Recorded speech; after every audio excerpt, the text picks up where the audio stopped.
ಸಚಿವ ಸ್ಥಾನದ ಮೇಲೆ ಕಣ್ಣಿಟ್ಟಿದ್ದಂತಹ ಅನೇಕ ಶಾಸಕರಿಗೆ ಈಗ ಅಸಮಾಧಾನ ಉಂಟಾಗಿರುವಂತದ್ದು. ಸದ್ಯ ಕಾಂಗ್ರೆಸ್ ಮನೆಯೊಳಗೆ ಬಂಡಾಯ ಬೇಗುದಿ ಜೋರಾಗಿ ಕೇಳಿಬರ್ತಾ ಇದೆ.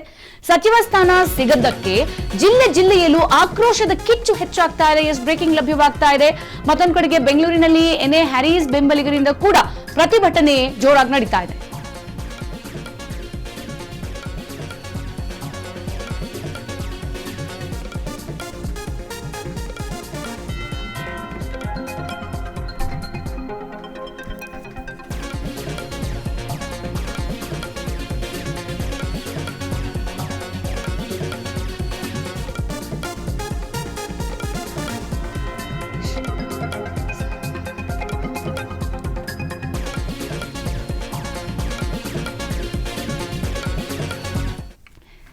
ಈಗ ಯಾರೆಲ್ಲ ಸಚಿವ ಸ್ಥಾನದ ಆಕಾಂಕ್ಷಿಗಳಾಗಿದ್ರಲ್ಲ, ಸಚಿವ ಸ್ಥಾನದ ಮೇಲೆ ಕಣ್ಣಿಟ್ಟಿದ್ದಂತಹ ಅನೇಕ ಕಾಂಗ್ರೆಸ್ ಶಾಸಕರ ಅಸಮಾಧಾನ ಸ್ಫೋಟಗೊಂಡಿದೆ. ಕಾಂಗ್ರೆಸ್ ಮನೆಯಲ್ಲಿ ಕಿಚ್ಚು ಹೊತ್ಕೊಂಡಿದೆ. ಕಾಂಗ್ರೆಸ್ ಮನೆಯೊಳಗೆ ಬಂಡಾಯ ಬೇಗುದಿ ಈಗ ಜೋರಾಗಿರುವಂತದ್ದು. ಸಚಿವ ಸ್ಥಾನ ಸಿಗದಿದ್ದಕ್ಕೆ ಈಗ ಜಿಲ್ಲೆಯಲ್ಲೂ ಆಕ್ರೋಶದ ಕಿಚ್ಚು ಹೆಚ್ಚಾಗಿದೆ. ಮತ್ತೊಂದು ಕಡೆಗೆ ಹ್ಯಾರೀಸ್ ಬೆಂಬಲಿಗರಿಂದ ಬೆಂಗಳೂರಿನಲ್ಲಿ ಪ್ರತಿಭಟನೆಯನ್ನು ಕೂಡ ನಡೆಸಲಾಗ್ತಾ ಇದೆ. ಮತ್ತೊಂದು ಕಡೆಗೆ ಉತ್ತರ ಕರ್ನಾಟಕದ ಹಲವು ಜಿಲ್ಲೆಗಳಲ್ಲೂ ಕೂಡ ಈಗ ಪ್ರೊಟೆಸ್ಟ್ ಅನ್ನು ಕೂಡ ನಡೆಸಲಾಗ್ತಾ ಇದೆ. ಇದು ಹೈಕಮಾಂಡ್ ವಿರುದ್ಧ ಆಕ್ರೋಶವನ್ನ ಬೆಂಬಲಿಗರು ವ್ಯಕ್ತಪಡಿಸಿರುವಂತದ್ದು.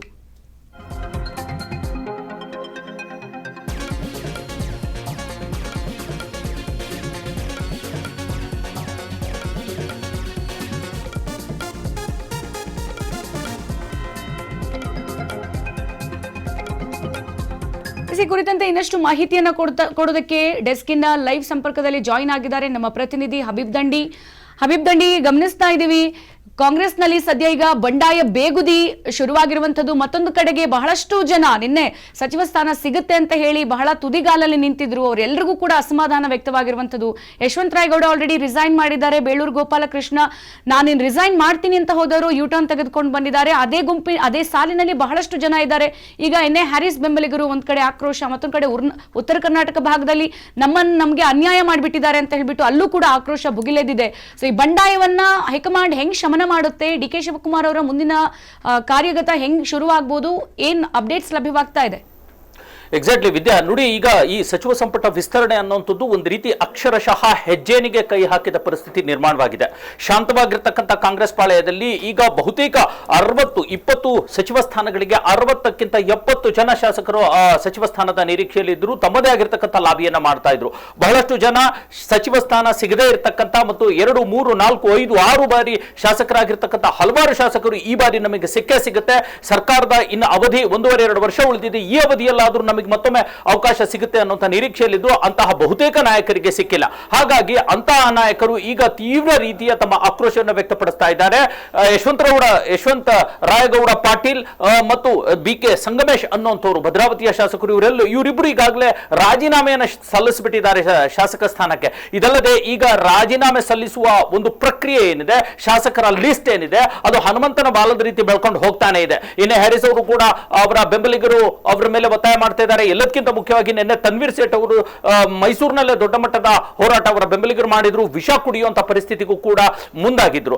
ಒಂದು ರೀತಿ ಒಂದ್ ಕಡೆ ಶಾಸಕರ ಅಸಮಾಧಾನ ಈ ರೀತಿ ಮುಂದುವರೆದಿದ್ರೆ, ಹಿರಿಯ ಶಾಸಕರು ಕಿರಿಯ ಶಾಸಕರು ಬೇರೆ ಬೇರೆ ರೀತಿಯ ಮಾತುಗಳನ್ನ ಆಡ್ತಾ ಇದ್ದಾರೆ ಪಕ್ಷದ ವಿರುದ್ಧವಾಗಿ.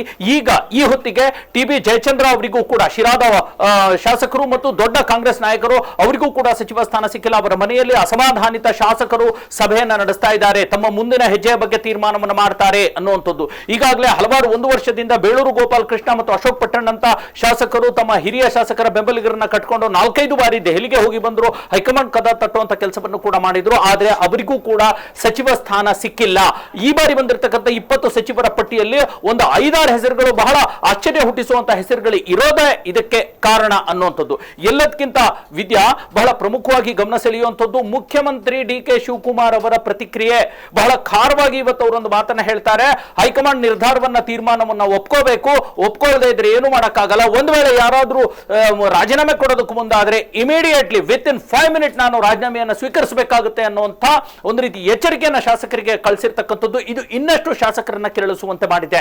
ಇದಲ್ಲದೆ ಈಗಾಗಲೇ ಈ ಸಚಿವ ಸಂಪುಟದಲ್ಲಿ ಒಬ್ಬ ಬ್ರಾಹ್ಮಣ ಶಾಸಕರು ಇಲ್ಲ. ಹಾಗಾಗಿ ಆರ್ ವಿ ದೇಶಪಾಂಡೆಯಿಂದ ಹಿಡಿದು ದಿನೇಶ್ ಗುಂಡೂರಾವ್ ಅವರಂತಹ ಮಾಜಿ ಕೆಪಿಸಿಸಿ ಅಧ್ಯಕ್ಷರು ಆಗಿರ್ತಕ್ಕಂಥ ಇವರಿಬ್ರು, ಆರ್ ವಿ ದೇಶಪಾಂಡೆ ಅವರು ಕೆಪಿಸಿಸಿ ಅಧ್ಯಕ್ಷರಾಗಿದ್ರು, ದಿನೇಶ್ ಗುಂಡೂರಾವ್ ಅವರು ಕೂಡ ಕೆಪಿಸಿಸಿ ಅಧ್ಯಕ್ಷರಾಗಿದ್ರು, ಅವರಿಗೂ ಕೂಡ ಸಚಿವ ಸ್ಥಾನ ಸಿಕ್ಕಿಲ್ಲ. ಕೆಪಿಸಿಸಿ ಕಚೇರಿ ಎದುರು ಕಾಂಗ್ರೆಸ್ ಕಾರ್ಯಕರ್ತರ ಪ್ರತಿಭಟನೆಯನ್ನು ನಡೆಸ್ತಾ ಇದ್ದಾರೆ. ಅತ್ತ ಕಡೆ ಬೀದರ್ನ ರಹೀಂ ಖಾನ್ ಇಂದ ಹಿಡಿದು ಈ ಕಡೆ ಕೊಡಗುವರೆಗೂ ಕೂಡ, ಈ ಕಡೆ ಮಂಗಳೂರಿನಿಂದ ಹಿಡಿದು ಯಾದಗಿರಿವರೆಗೂ ಕೂಡ ಬಹಳಷ್ಟು ಜನ ಕಾರ್ಯಕರ್ತರು ಪ್ರತಿಭಟನೆಯನ್ನು ಮಾಡ್ತಾ ಇದ್ದಾರೆ. ಇನ್ನೊಂದು ಮುಖ್ಯ ವಿಚಾರ ಅಂತಂದ್ರೆ ಸುಮಾರು 10 ಜಿಲ್ಲೆಗಳಿಗೆ ಒಬ್ಬ ಸಚಿವರು ಇಲ್ಲ.